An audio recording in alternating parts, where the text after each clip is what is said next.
नमस्कार, आपण पाहताय व्हॉइस ऑफ इंडिया न्यूज आणि आपण आहात माझ्यासोबत. मी आहे सलीम खालीद. पाहूया मुंबईतील काही महत्त्वाच्या घडामोडी.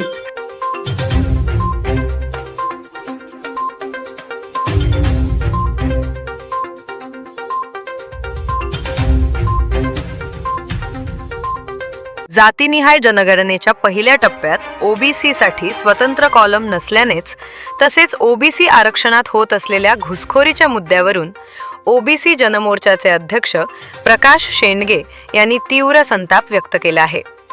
शेंडगे यांनी सरकारवर गंभीर आरोप करताना म्हटले की केंद्र सरकार जातीनिहाय जनगणना करणार असे सांगत असले तरी प्रत्यक्षात पहिल्या टप्प्याच्या प्रपत्रात ओबीसींची नोंद करण्यासाठी कोणताही स्वतंत्र रकाना ठेवलेला नाही.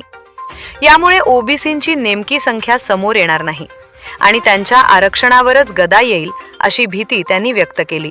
ओबीसी आरक्षणातील घुसखोरीचा आरोप, ओबीसींच्या 27% आरक्षणात इतर प्रवर्गातील जातींचा बेकायदेशीरपणे समावेश करून घुसखोरी केली जात असल्याचा आरोपही शेंडगे यांनी यावेळी केला. मराठा आरक्षणाच्या मुद्द्यावरून ओबीसी आरक्षणाला धक्का लावण्याचा प्रयत्न होत आहे. हा ओबीसी समाजावर अन्याय आहे असे ते म्हणाले. जनमोर्चाचा इशारा, ओबीसींच्या हक्कासाठी जनमोर्चा रस्त्यावर उतरेल असा इशारा प्रकाश शेंडगे यांनी दिला. जातीनिहाय जनगणनेत ओबीसींचा स्वतंत्र कॉलम द्यावा आणि आरक्षणातील घुसखोरी तात्काळ थांबवावी या प्रमुख मागण्यांसाठी राज्यभर आंदोलन छेडण्यात येईल. सरकारने तातडीने दखल न घेतल्यास तीव्र संघर्ष अटळ आहे असेही ते म्हणाले. दरम्यान ओबीसी समाजाच्या विविध संघटनांनीही शेंडगे यांच्या भूमिकेला पाठिंबा दिला असून आगामी काळात या मुद्द्यावरून राजकीय वातावरण तापण्याची शक्यता आहे. ओबीसी मंत्रिमंडळ उपसमिती करणार नसेल तर त्याची आवश्यकता आम्हाला काय आहे?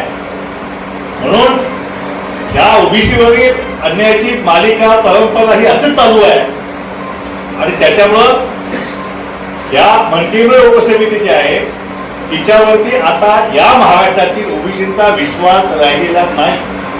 आणि म्हणून आजच्या पत्रकार परिषदेतून आम्ही मागणी करत आहोत सरकारकडे की ही जी ओबीसी मंत्रिमंडळ उपसमिती जी आहे ती ओबीसीच्या हक्काचं संरक्षण करण्यासाठी वेळ ठरलेली आहे आणि म्हणून त्या मंत्रिमंडळ उपसमितीने राजीनामा दिला गेला पाहिजे आणि पुण्याला नव्यानं यांना ओबीसी विषयी तळमळ आहे अशा प्रकारचा नवीन मंत्रिमंडळ उपसमिती जी आहे ती स्थापन करावी जेणेकरून ओबीसीच्या हक्काचं संरक्षण करेल. त्याचं आता आमचे डोळे पाणी म्हणाले की नाव बावनकुळे आणि काम शानोकुळे यांचं हे महाराष्ट्रामध्ये मुळीच चालू दिलं जाणार नाही. माझी आपल्या माझं विनंती आहे सरकारला की एक तर आमच्या ज्या जागा ज्या आहेत ह्या जागा ज्या गेलेल्या आहेत जात पडताळणी प्रमाणपत्र जे आहे जो कायदा जो काय पारित केलेला आहे त्याच्याविषयी तसाने आपल्याला सविस्तर बोलतीलच.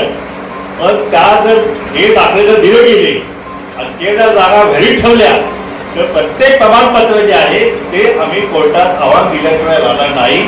आणि ह्या एक एक जागा ज्या आहेत त्या एक एक जागा आमच्यासाठी फार महत्वाची आहे. आमचा एक एक कार्यकर्ता जो आहे त्याचं राजकीय आयुष्य उद्ध्वस्त होणारा निर्णय जो आहे तो या ठिकाणी सुरू आहे.